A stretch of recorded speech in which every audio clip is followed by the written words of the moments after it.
everyone, welcome to another video. In this video I will tell you regarding some setting feature in Dynamics 365.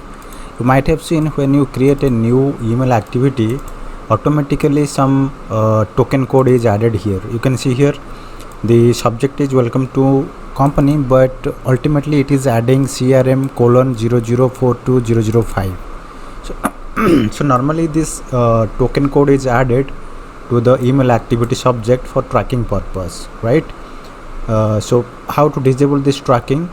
So you have to go to advanced settings, click on advanced settings, and in the advanced settings you have to go to administration, then system settings.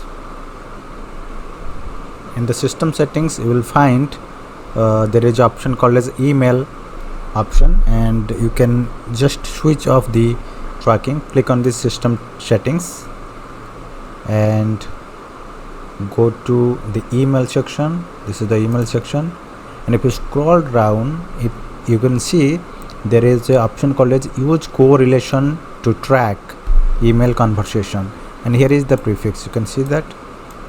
So this prefix or this token code format is used to track every email activities in Dynamics 365, right?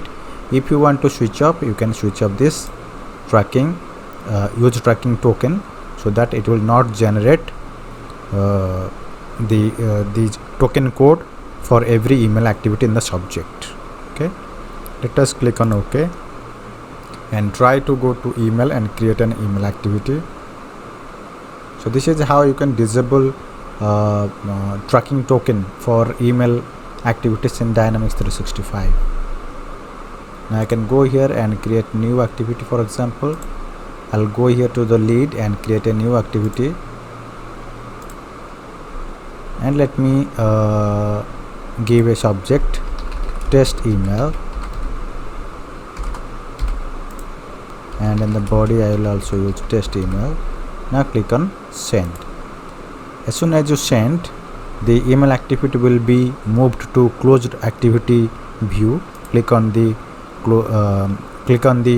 view and choose closed activity associated view.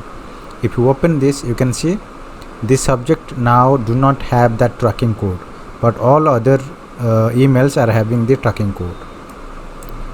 Okay, so this is how you can disable the code or the token code that is appended automatically in the subject of the email activity. I hope it helps you. So thank you for your time, and please subscribe the channel if you have not subscribed.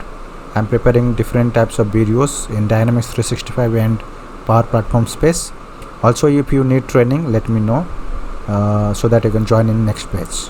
Thank you guys. Sure.